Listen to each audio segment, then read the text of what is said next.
Shimul memorial north south school and college কর্তৃক আয়োজিত online ক্লাসে সপ্তম শ্রেণীর সকল শিক্ষার্থীকে জানাচ্ছি স্বাগত। উপস্থাপনায় আছি আমি সাবিনা ইয়াসমিন, সহকারী শিক্ষক, Shimul memorial north south school and college.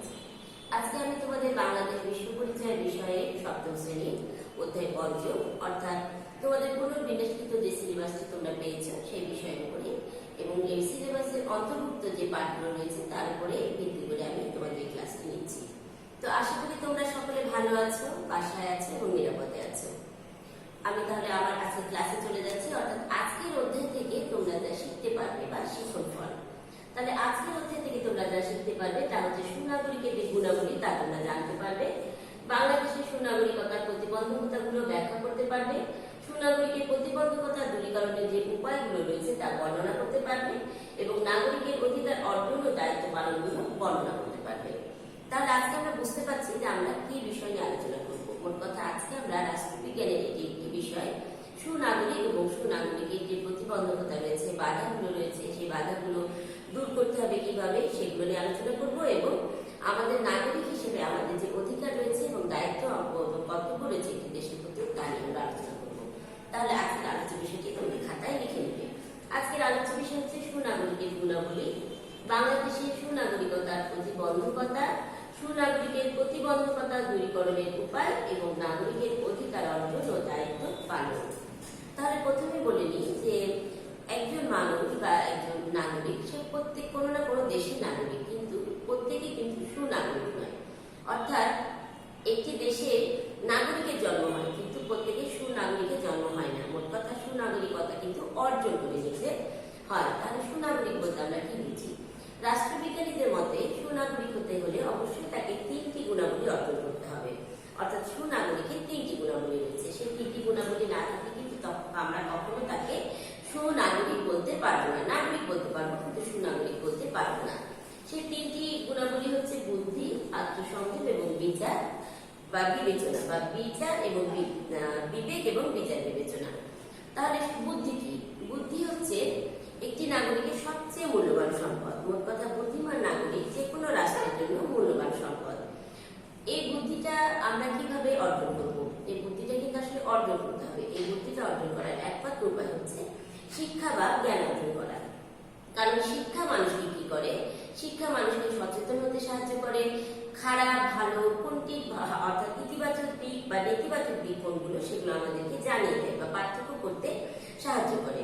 কাজে বুদ্ধিমান যদি নাগরিক না হয় তাহলে কিন্তু সে দেশ পরিচালনা থেকে শুরু করে তারপরে হচ্ছে যে কিভাবে তার হচ্ছে যে প্রতিনিধি সে নির্বাচন করবে, কাকে নির্বাচন করবে এবং সফলতা সহ দেশের উন্নয়নে সে কিভাবে দেশে এগিয়ে নিয়ে যাবে সেগুলো কোনো কিছুতে কিন্তু সে অংশগ্রহণ করতে পারবে না। কাজেই সুনাগরিক হতে হলে প্রথমে যে বিষয়টি তাকে আয়ত্ত করতে হবে সেটা হচ্ছে তার বুদ্ধি থাকতে হবে। মোট কথা বুদ্ধিমান নাগরিক হচ্ছে রাষ্ট্রের সবচেয়ে মূল্যবান সম্পদ। এরপরে যেটা আছে সেটা হচ্ছে আত্মসংযম, অর্থাৎ সুনাগরিককে আত্মসংযমী হতে হবে। আত্মসংযম বলতে আমরা কি বুঝি?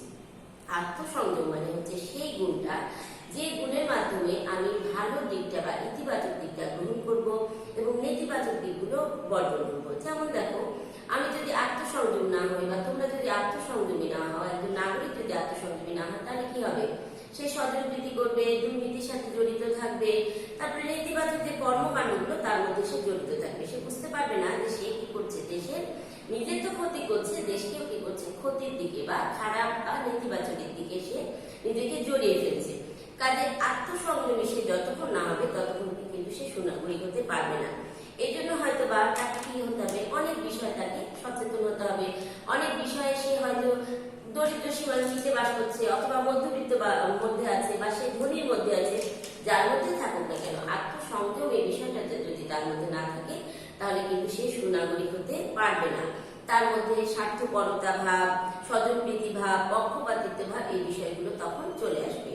এবার চলে যাচ্ছি আরেকটি খুব ইম্পর্টেন্ট বা গুরুত্বপূর্ণ যে হচ্ছে যে গুণ, যে গুণটা না থাকলে কিন্তু কখনো একজন নাগরিক সুনাগরিকে পরিণত হতে পারে না।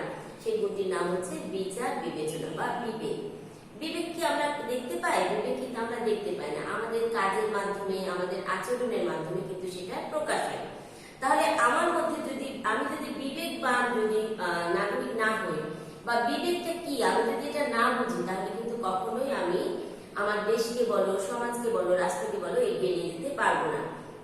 মোট কথা ভালো মন্দের যে জ্ঞান বা ভালো মন্দ কোন কাজটা করলে আমার ভালো হবে, দেশের ভালো হবে, সেই জ্ঞানটা যদি আমার মধ্যে না থাকে তাহলে কিন্তু কখনোই আমি আমার বিচার বা বিবেক বুদ্ধি দিয়ে চলতে পারবো না। তাহলে মোট কথা রাষ্ট্রবিজ্ঞানীরা বলে গেছে যে 3টি গুণ না থাকলে নাগরিক হওয়া যায় কিন্তু সুনাগরিক হওয়া যায় না। আমি আবার বলছি যে নাগরিক কিন্তু সবাই, কিন্তু প্রত্যেকেই কিন্তু সুনাগরিক নয়। সুনাগরিকতা অর্জন করতে হয়। সুনাগরিকতা কিন্তু সহজে আসে না। এই গুণগুলো থাকলে আমরা আমাদেরকে সুনাগরিক বলে বলতে পারবো এবং আমরা সুনাগরিক হতে পারবো।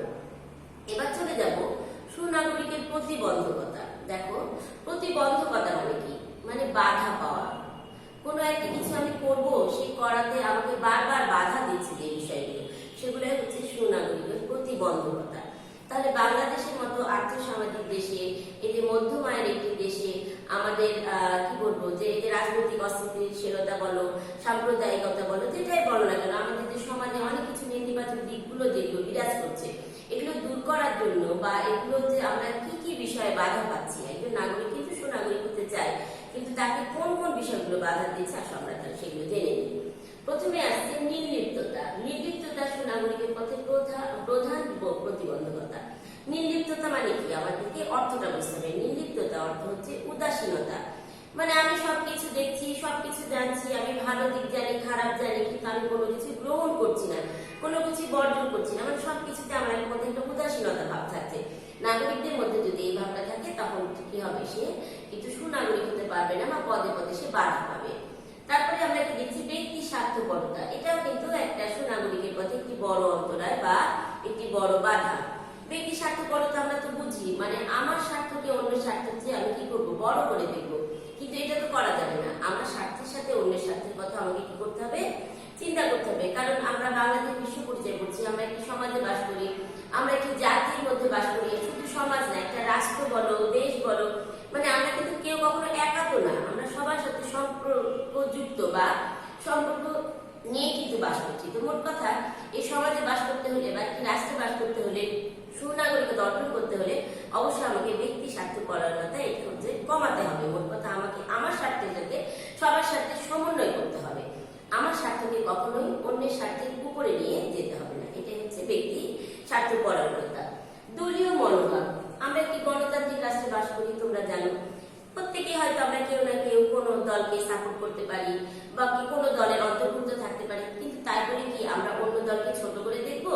অন্য দলের খারাপ যে বিষয়গুলো সেগুলো বের করার জন্য আমরা ব্যস্ত থাকবো? আর নিজের দল যদি ভালো কাজ না করে খারাপ কাজ করে সেটাকেও সাপোর্ট করবো? এটাও কিন্তু একজন নাগরিকের জন্য সুনাগরিকের বৈশিষ্ট্য নয়। অর্থাৎ নাগরিককে কি হতে হবে? সে দেশের প্রতি, রাষ্ট্রের প্রতি, সমাজের প্রতি তাকে বুঝতে হবে যে আমার উন্নতির সাথে আমার দেশকে যদি এগিয়ে নিয়ে যেতে চাই তাহলে আমাকে দলীয় মনোভাব থেকে দূরে থাকতে হবে। মোট কথা আমি যে দলেরই হোক না কেন, আমার দলের খারাপ কাজ করলে তার সমালোচনা করতে হবে, বা বিরোধী দল যদি, আমি যে দলকে সাপোর্ট করবো না সেই দল যদি ভালো কাজ করে তার প্রশংসা করতে হবে, আবার আমার দল যদি ভালো কাজ করে তারও প্রশংসা করতে হবে। মোট কথা আমি বলতে চাচ্ছি বা সুনাগরিকের হতে হলে কি করতে হবে? দলীয় মনোভাবটা পরিত্যাগ করতে হবে। অজ্ঞ এবং নিরক্ষর লোক অনেক কিছু বুঝতে না পারে সুনাগরিক হয়ে উঠতে পারে না। তাহলে আমাদেরকে কি করতে হবে? আমাদেরকে শিক্ষায় শিক্ষিত হতে হবে, জ্ঞান অর্জন করতে হবে। কারণ প্রথমে আমি যে বললাম যে একজন শিক্ষিত মানুষ বা শিক্ষায় মানুষকে কি করে? আলোর দিকে এগিয়ে নিয়ে যায়। শিক্ষায় মানুষকে সচেতন করে, শিক্ষায় মানুষকে ভালো মন্দের যে পার্থক্য সেটা বুঝিয়ে দেয়। তাহলে আমরা বুঝতে পারছি যে আমাদের সুনাগরিকের প্রতিবন্ধকতা গুলো কি কি। আরো আমাদের দেশে অনেক প্রতিবন্ধকতা রয়েছে। যেমন দেখো, ধর্মান্ধতা। আমরা প্রত্যেকেই কোনো না কোনো ধর্মের অনুসারী, কিন্তু আমি যদি আমার ধর্মকে বড় করে অন্য ধর্মকে তাচ্ছিল্য করি বা ছোট করি, বা আমি একটা সংখ্যাগরিষ্ঠ দলের বা ধর্মের একটা মানুষ, তাই জন্য আমি সংখ্যালঘু যে ধর্ম রয়েছে, একটি দেশে তো অনেক ধর্মের লোক বাস করে, তাই না? তো তাহলে আমরা যদি সেটাকে কি করি? ছোট করে দেখায় বা আমার ধর্মকে বড় করার জন্য বিভিন্ন যে প্রকাশগুলো আমি যদি সেটা প্রকাশ করতে থাকি, অন্য ধর্মকে ছোট করার জন্য কি করি? আমি বিভিন্ন যে হচ্ছে যে ধর্মের যে বিষয়গুলো রয়েছে সেগুলো নিয়ে কটূক্তি করি বা খারাপ কথা বলি, এটা কিন্তু কখনো একজন সুনাগরিকের কর্তব্য নয়। তাহলে আমাকে কি করতে হবে? ধর্মান্ধতা এটা পরিহার করতে হবে। মোট কথা আমি একটি ধর্মের অনুসারী হতে পারি, কিন্তু প্রত্যেক ধর্মেরই কিন্তু রয়েছে তাৎপর্যপূর্ণ অনেক বিষয়, বা প্রত্যেক ধর্মেরই রয়েছে অনেক কিছু গুণ, বা যে গুণের উপরে ভিত্তি করে কোনো না কোনো মানুষ সেই ধর্মকে কি করছে? অনুসরণ অনুসরণ করছে, তাহলে আমার ধর্মকে যদি আমি শ্রদ্ধা বা সম্মান করি, আমাকে অন্য ধর্মের প্রতি কি হতে হবে? শ্রদ্ধাশীল হতে হবে। তাহলে এই আরেকটি বিষয় দেখো, আমি বলছি না যে আমাদের নাগরিকদের বা সুনাগরিকদের অনেক প্রতিবন্ধকতা রয়েছে, আমরা পদে পদে বাধা যে পাই সেগুলোই হচ্ছে আমাদের প্রতিবন্ধকতা।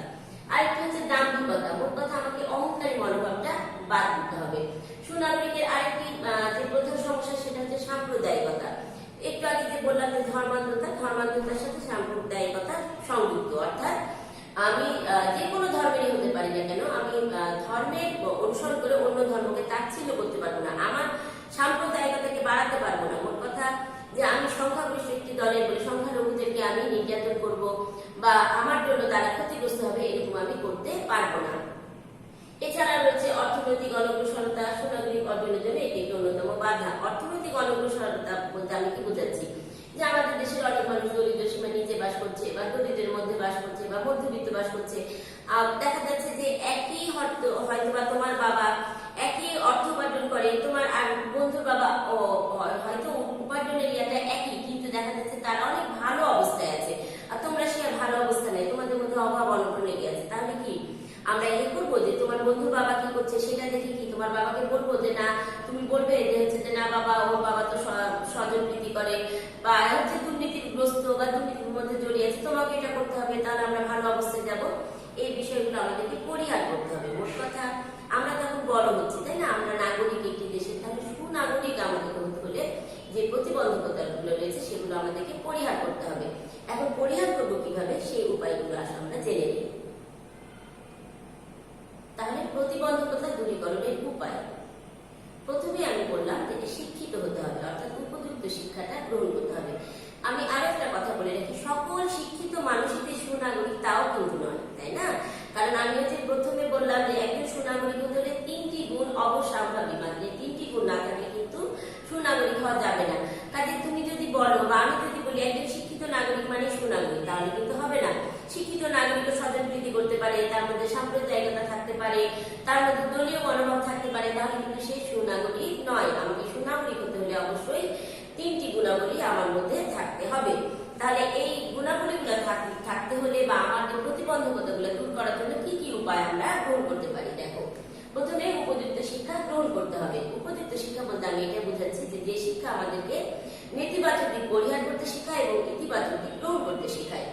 ব্যক্তিগত যে স্বার্থ রয়েছে সেটা পরিত্যাগ করতে হবে, অর্থাৎ দেশের স্বার্থকে আমার বড় করে দেখতে হবে। দলীয় মনোভাব যেটা বললাম যে আমরা যে দলেরই হই না কেন, আমাদের দলীয় মনোভাবটা পরিহার করতে হবে। ধর্ম, বর্ণ, গোষ্ঠী ইত্যাদি পৃথক না করে সকলের প্রতি সদাচরণ বা সমান আচরণ করতে হবে।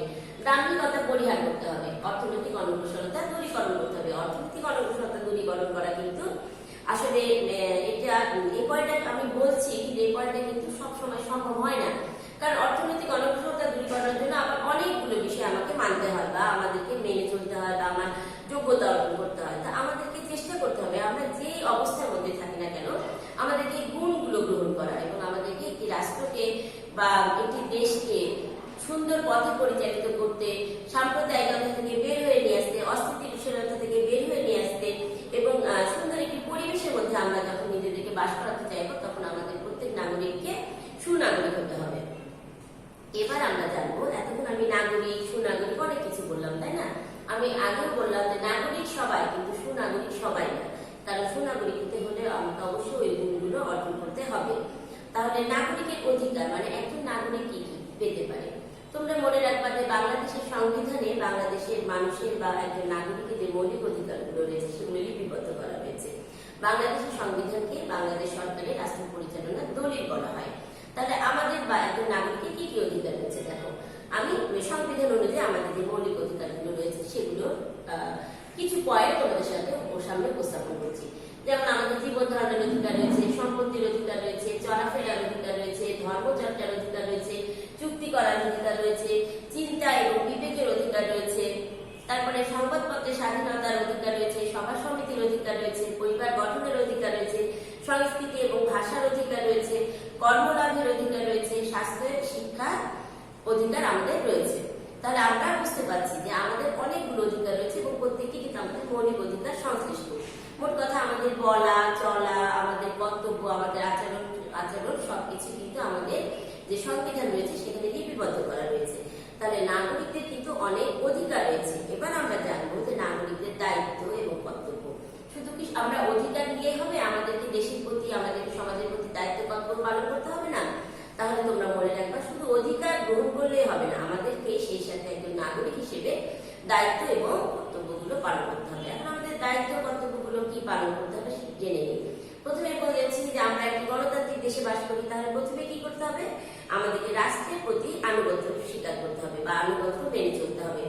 আমি তোমাদের আরেকটি বিষয় মনে করি, এটি রাষ্ট্রবিজ্ঞানের একটি অধ্যায়। তো এই অধ্যায়ে বা এই বিষয়ে যদি তোমাদের অ্যাসাইনমেন্ট লিখতে হয়, তোমরা মনে রাখবা পয়েন্ট আকারে লিখবা, এবং যত বেশি পয়েন্ট লিখতে পারবা তোমাদের অ্যাসাইনমেন্টটা কিন্তু তত সুন্দর হবে এবং ভালো হবে, যেহেতু এটা রাষ্ট্রবিজ্ঞানের একটি বিষয়। তাহলে আমি পয়েন্টগুলো বলি। এই পয়েন্ট যদি এই ধরনের প্রশ্ন থাকে তোমাদের, যে নাগরিকের দায়িত্ব কর্তব্যগুলো লিপিবদ্ধ করো বা কি কি নাগরিকের দায়িত্ব কর্তব্য, দেখো আমি কিন্তু শুধু পয়েন্ট বলছি, এই পয়েন্টের উপরেই কিন্তু তোমরা লিখে নিতে পারবা। তাহলে প্রথমে কি? রাষ্ট্রের প্রতি আনুগত্য স্বীকার করা। তাহলে আমরা গণতান্ত্রিক দেশে বাস করি, কাজে আমাদেরকে আনুগত্য স্বীকার করতেই হবে। আইন মেনে চলতে হবে, সরকার কর্তৃক যে আইনটা আমাদেরকে দেওয়া হয়েছে সেটা অবশ্যই আমাদেরকে মেনে চলতে হবে।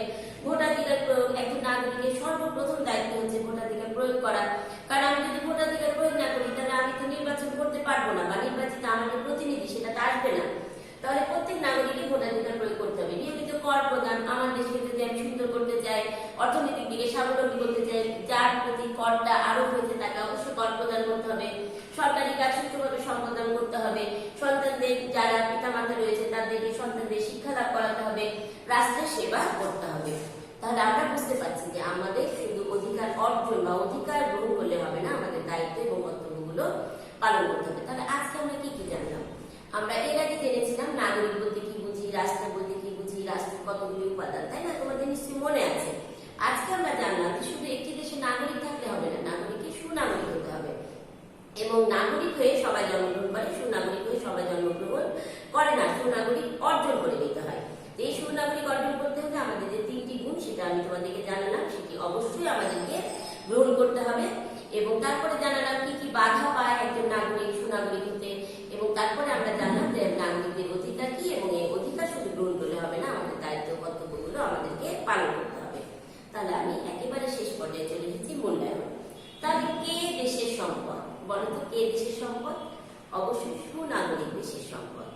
ধর্মান্ধতা বলতে আমরা কি বুঝি? ধর্মান্ধতা বলতে আমরা বুঝি যে আমরা প্রত্যেকেই কোনো না কোনো ধর্মের অনুসারী, কিন্তু নিজের ধর্মকে বড় করে না দেখে বা অন্যের ধর্মকে নিজের ধর্মের যে ছোট করে দেখা যাবে না। অর্থাৎ সব ধর্মের প্রতি আমাদেরকে শ্রদ্ধাশীল হতে হবে। এটাকে বলা হচ্ছে মানে ধর্মান্ধতা, মানে নিজের ধর্মকে যারা বড় করে দেখে সেটাই হচ্ছে ধর্মান্ধতা।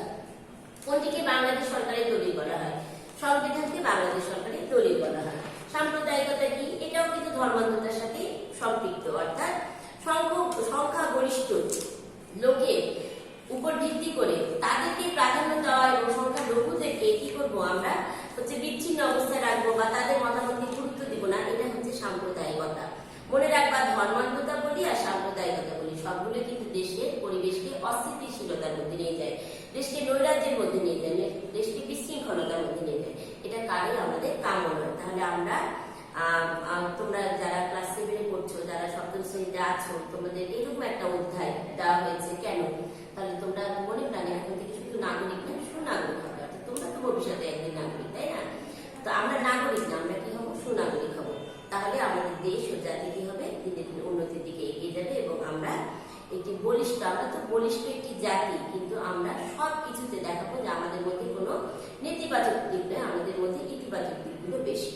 তাহলে যেটা তোমাদের অ্যাসাইনমেন্ট আসবে, তোমরা আশা করছি তোমরা ভালো মতো লিখতে পারবে। এবং অ্যাসাইনমেন্টটা আমি আবার বলছি যে অ্যাসাইনমেন্টে একটু বিশ্লেষণ করে লিখবে এবং পয়েন্ট আকারে লিখবে, তাহলে অ্যাসাইনমেন্টটা দেখতে সুন্দর লাগে। এবং যেহেতু রাষ্ট্রবিজ্ঞানের এই বিষয়টা, তাহলে তোমাদের ভালো হবে অ্যাসাইনমেন্টটা লেখা। তাহলে আগামী দিন আবার তোমাদের ক্লাস থাকছে। সবাইকে ধন্যবাদ। তোমরা বাসায় ভালো থাকো, সুস্থ থাকো, করোনাকালীন সময়ে সচেতন থাকো। আগামী ক্লাসে আবার দেখা হবে এই প্রত্যাশায়। শেষ করছি। ধন্যবাদ।